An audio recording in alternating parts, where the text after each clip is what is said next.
अक्षय दशमी व्रत कथा इस प्रकार हमारे विद्वानों ने आचार्यों ने कही है। ओंकार हृदय धरो सरस्वती को सिर नाय, अक्षय दशमी व्रत कथा भाषा कहूँ बनाए। राजगृह नगरी में मेघना नाम के राजा की रानी पृथ्वी देवी अत्यंत रूप और शीलवान थी। राजगृह नगर वो है जहाँ हमारे मुनि सुब्रतनाथ भगवान का जन्म हुआ है। पंच तीर्थ की वर्णना जब समय से करते हो तो राजगृह नगर आपको मिलता है। वहाँ पर राजा मेघनाथ उनकी पत्नी पृथ्वी देवी अत्यंत रूपवान और शीलवान थी, परंतु कोई पूर्व पाप की वजह से पुत्र विहीन होने से सदा दुखी रहती थी। एक दिन अति आतुर होकर वे अपने पति से कहने लगी, क्या कभी मैं कुल मंडल स्वरूप बालक को अपनी गोद में खिलाऊंगी? क्या कभी ऐसा सुबह होगा कि जब मैं पुत्रवती कहलाऊं? अब विचार करना, कई वर्ष विवाह के होने के बाद भी वो मां न बन सकी। अपने पति से कहती है कि मैं कभी पुत्र का मुख देख पाऊंगी, कभी पुत्र को अपने गोद में खिला पाऊंगी। जो राजा था मेघनाथ, उसने कहा कि चिंता न करो, पुण्य से उदय से सब कुछ होता है। स्त्री को अपेक्षा करके रखना पति से भी ज्यादा प्यारा पुत्र होता है, और जिसको पुत्र ना हो उसका मन बहुत उदास होता है। शादी को बहुत साल हुए हों और आप विचार करना, कई बार बच्चे का दुख तो उसे होता ही होता है कि हमारे यहाँ कोई बच्चा नहीं है, लेकिन जो लोग टोंकते हैं ना उसका दुख उसे बहुत ज्यादा है। सासू को अलग, पति भी अलग, आस पड़ोस के लोग कितने बार उसको पिंच करते हैं, कितने बार। आखिरकार हमने ऐसा भी कहीं देखा है कि जिनको बच्चे नहीं हो रहे तो पत्नियां इतना टोंक कर उसको इतना कहना पड़ता है दूसरी शादी कर लो, तुम्हें बेटे चाहिए। आप विचार करके लगना उनको कितना दुख होता है। ये तो उसको वो मां बन नहीं पाई और उसको बाद में और बार बार पिंच किया जाता है, बार बार टोंट किया जाता है। आप ख्याल करके रखना, यहाँ पर भी उस राजकुमार ने, उस राजा ने अपनी पत्नी को कोई वेद नहीं कसा, कहा कि चिंता मत करो, पुण्य जैसे हमारे घर पुत्र की प्राप्ति जरूर होगी। कई जन्मों के कोई ऐसे कर्म उदय में आए, आप विचार करना, कई जन्मों के कोई ऐसे पाप कर्म उदय में आए हैं जिसके कारण से हम निसंतान हैं। इस प्रकार राजा रानी की परस्पर धैर्य बनाते हुए कालक्षेप करते हैं, वो मन को व्यवस्थित करते हैं। कभी भी सासू को, ससुर को, पति को अगर उनके घर बेटा नहीं हो रहा है, मुझे तो ऐसे भी लोग मालूम है होने के बाद भी और इच्छा करते हुए दुखी होते हैं। आप विचार करके रखना, यहाँ पर वो कह रहे हैं कि आप दुखी मत हो, अगर हमें पुत्र नहीं है तो मेरे पूर्ण जन्म के ही कोई पाप का उदय है। एक दिन उनके शुभ उदय से श्री शुभंकर नामक मुनिराज का आगमन हुआ। राजा रानी उनके दर्शनार्थ गए। उनकी वंदना करने के अनंतर धर्म श्रवण करके राजा ने पूछा, शुभंकर नाम के मुनिराज से उन्होंने पूछा, हे प्रभु, आप त्रिकाल ज्ञानी हैं, आपको सब पदार्थ दर्पणवत प्रतिभाषित होते हैं, सो कृपा करके बताइए किस कारण से मेरे घर पुत्र नहीं होता है। बहुत ध्यान से सुनना, जो लोग उपवास कर रहे हैं वो, और जो लोग इस कथा से जुड़ना चाहते हैं वो, क्योंकि इस कथा में अब सारांश बता रहे हैं कि हमारे घर पुत्र क्यों नहीं होता है। जब पूछा कि हमारे घर पुत्र क्यों नहीं होता है, तब उन्होंने क्या कहने का प्रयास किया। मुनिराज ने, गुरु ने भावांतर की कथा विचार कर कहा, राजा पूर्व जन्म में इस तुम्हारी रानी ने, वो बहुत महत्वपूर्ण बात है, ये आपके लिए भी और आपके लिए भी। राजा इतना ही कहते हैं कि पूर्व में तुम्हारी इस रानी ने मुनि दान में अंतराय दिया था। मुनि को दान दिया जा रहा होगा, आहार दान आदि आदि कोई भी दान दे रहा होगा, इसने रोक दिया, इसने बिगड़ कर दिया, इसने वो आहार दान आदि में बिगड़ डाल दिया, अंतराय डाल दिया होगा। तो आज तुम्हारे घर पुत्र नहीं, पुत्र का अंतराय पड़ गया। आप विचार करके रखना, एक अचानक उस समय घटा, लेकिन हम लोगों के लिए प्रेरणा बनता है। कभी भी हमें किसी भी अच्छे कार्य में अंतराय नहीं बनना, विघ्न नहीं डालना। आप तो सहज में विघ्न डाल देते हो, आप सहज में उस कार्य को मना कर देते हो, आप सहज में अंतराय करना बंद कर देते हो। जब उसका फल आता है ना, तो कई जन्मों पर उसके फलों को भोगना पड़ता है। आदिनाथ भगवान जैसे तीर्थंकर को भी कर्म ने नहीं छोड़ा, उन्होंने केवल मुंह पे मुस्कान भरने का थोड़ी देर के लिए उपदेश दिया, और वो मुस्कान 6 मुहूर्त तक बनी रही होगी, 6 महीने तक उन्हें आहार नहीं मिला। तो कभी भी हमें अंतराय कर्म बंद नहीं करना, चाहे वो कैसा भी अच्छा कार्य हो, हमारे समझ में नहीं आए, हम नहीं समझ सकते उस कार्य को, हमारी बुद्धि से परे है, जो कर रहा है करो भाई, अच्छा मेरी अनुमोदना है।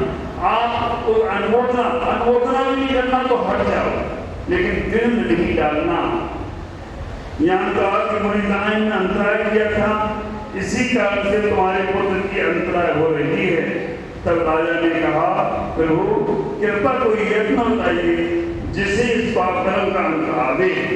यह सुनकर मुनिराज बोले, वत्स तुम अच्छे फल 10वीं व्रत करो, श्रावण शुद्धि 10वीं को गोचर करके श्री जिन मंदिर में जाकर भाव सहित पूजन ध्यान करो, और ओम नमो विश्वाय आप लोग जाप करिए, ओम नमो विश्वाय ना, ओम नमो विश्वाय का इस मंत्र का जाप करो।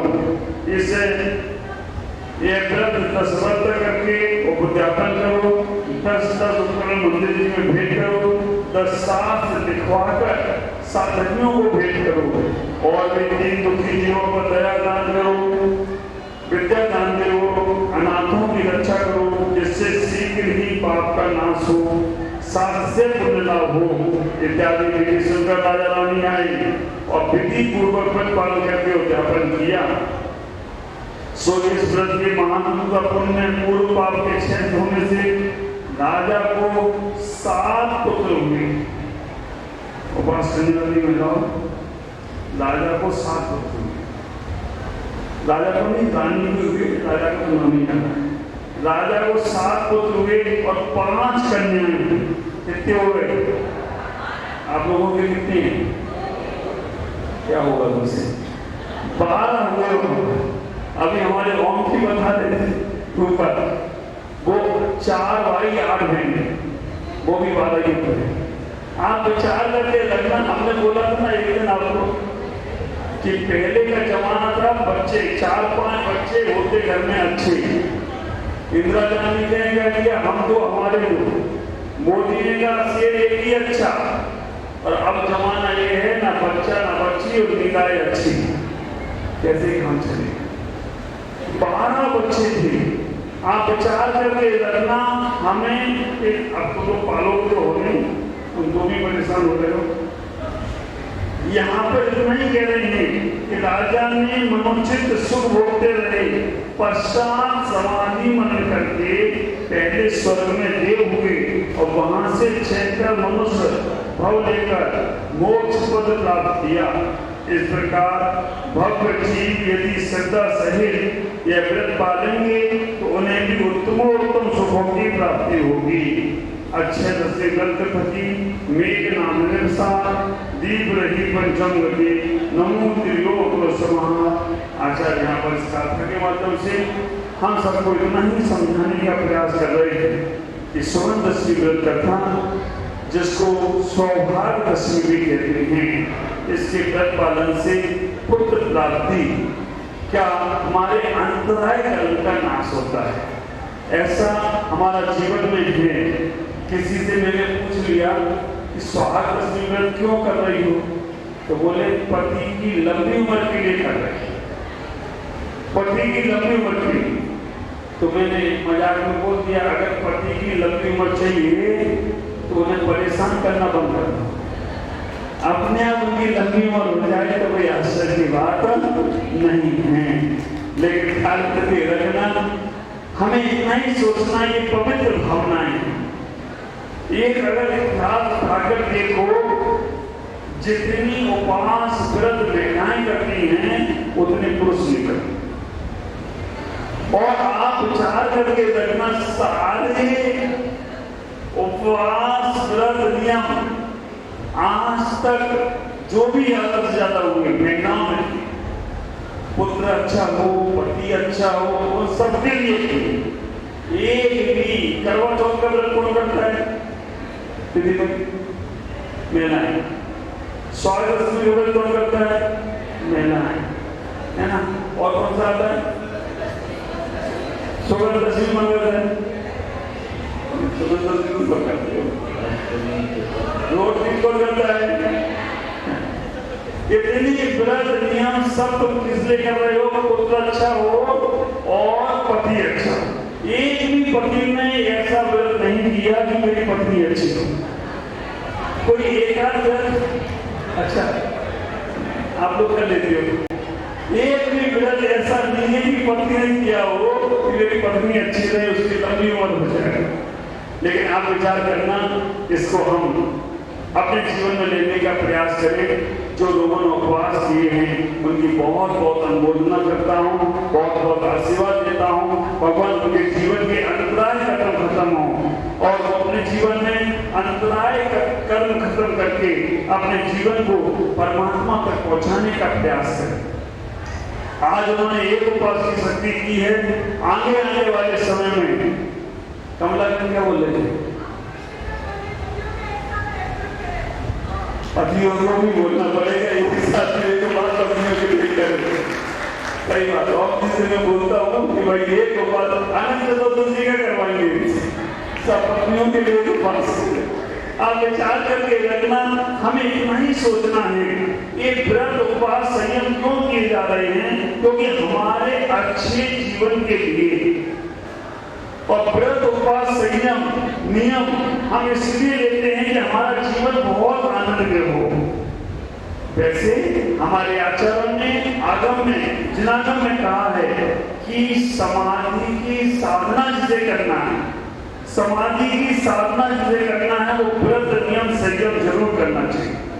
अंत समय में हमें सबसे ज्यादा भोजन ही परेशान करता है, और जो भोजन की साधना अच्छे करने लगता है उनकी समाधि बहुत अच्छी होती है। अभी आप लोगों ने एक उपवास किए, आने वाले समय में अभी 16 कारण शुरू हो रहे हैं। विचार करके रखना, 16 कारण रक्षाबंधन के अगले दिन से शुरू। 19 तारीख की रक्षाबंधन पूर्णो, कौन सी पूर्णो आएगी अभी?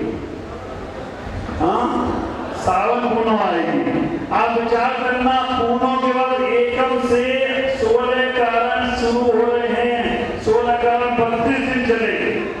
पिछली बार 32 उपवास करने वाले 5 लोग थे, 4 से 5 लोगों ने 32 उपवास चल लेकर, उसमें एक तो आपके यहीं के भीमापुर के थे, दो थे,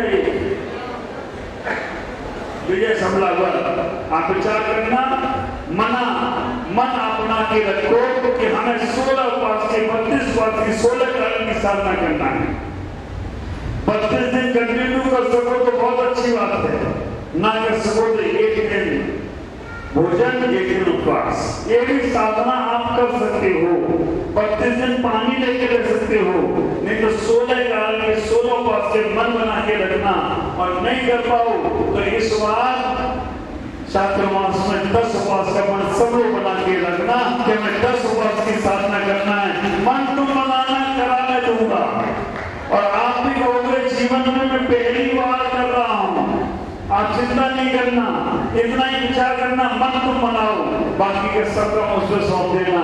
और कैसे अच्छे से उपास होंगे, मुझे 100 लोगों को उपास करा, धीमा पड़ के 100 लोगों को उपास, 108 होना चाहिए, कम नहीं होना चाहिए।